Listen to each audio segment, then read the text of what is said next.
Is marketing art or science? If you're in marketing, then no doubt on LinkedIn or elsewhere, you've seen this debate raging and people love to pile on. And so today I'm going to give you my take and my answer to this question. In order to answer this, we need to understand first what art really is, and we need to understand what science really is as well. So what is art?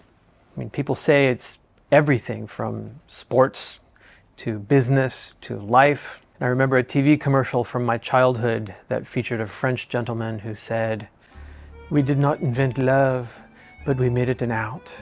And we did not invent wine, but we made it an art." And I don't even remember what the commercial is for, but I remember that. Even Plato and Aristotle chimed in and they say that art imitates nature and reality. So what does art really mean? The general definition of art is human activities that involve creative or imaginative talent, expressive of technical proficiency, beauty, emotional power, or conceptual ideas. So Mihai Csikszentmihalyi, the man with the unpronounceable name, he wrote a book called Creativity, Flow and the Psychology of Discovery and Invention. And in it, he talks about the creative process and how it applies to artistic endeavors. Also, Brewster Gisellen wrote a book called The Creative Process, Reflections on Invention in the Arts and Sciences. And the conclusion of both of these is essentially that art is often a product of the artist's creativity and imagination, presenting something new or unique or original. Art takes into consideration emotional expression and conceptual depth, going as far back as Charles Darwin and his classic called The Expression of Emotions in Man and Animals. They talk about how art aims to evoke an emotional response from the audience, whether it's joy or sadness or anger or contemplation.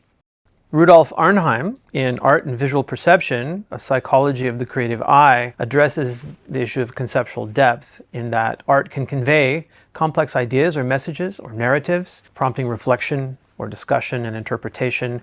And this gets us one step closer to what it is that we're going to land on in terms of the definition of advertising, whether it be art or science.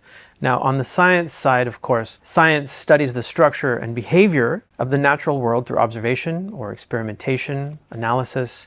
And in science, we aim to organize our knowledge into a form of testable explanations and predictions about the universe and about our world and about reality. And fundamentally, we aim to obtain empirical evidence via observation, experimentation, or in other words, the scientific method. And the scientific method itself is a structured approach that involves observation, hypotheses, experimentation, analysis, and the drawing of conclusions. In other words, we know that if you apply force to an eggshell, the result will be a rupture. And the force is the cause, and that fracture is the effect. In essence, art seeks to express, and science seeks to know why. So ask yourself, why do certain books or movies or videos or songs or even people resonate with you and others don't?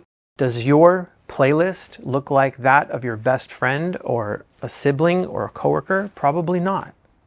And the reason for this difference is resonance. Thalia Wheatley is a neuroscientist at Dartmouth, and she did a really brilliant experiment where she put hats on all the incoming students and had them watch an 8-minute mashup of movie trailer clips and measured the response of various portions of their brains. And then she could predict very accurately who would be friends, who would be friends of friends, and who would be acquaintances by those brain responses.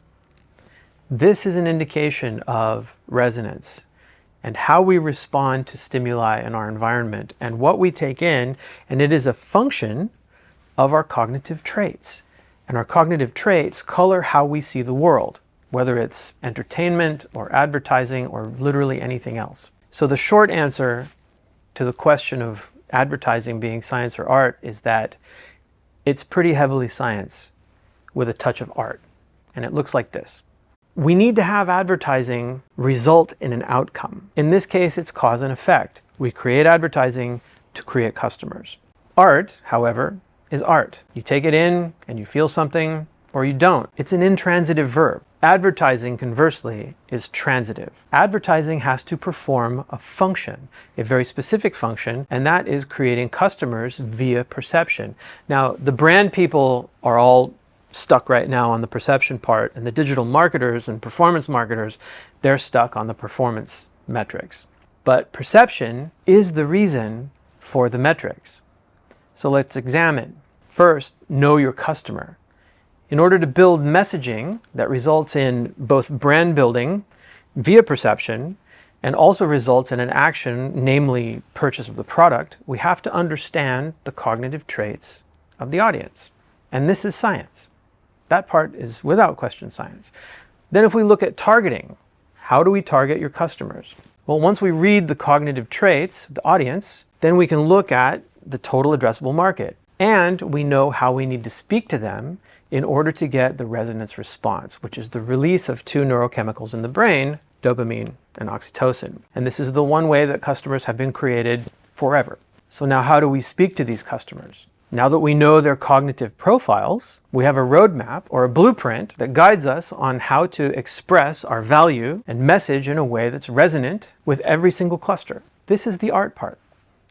This is expression and creativity, but it's guided by science. We need to color within the lines, and science determines those lines because we need it to perform a function. So the conclusion is this: if your marketing is all science and no art, then it's very likely invisible. If you're focused on only the art, which is liking, then you're missing out on a great deal of performance, which is the reason for advertising in the first place. And Gen 3 marketing ensures that you have an optimal balance of both art and science. Thanks for watching.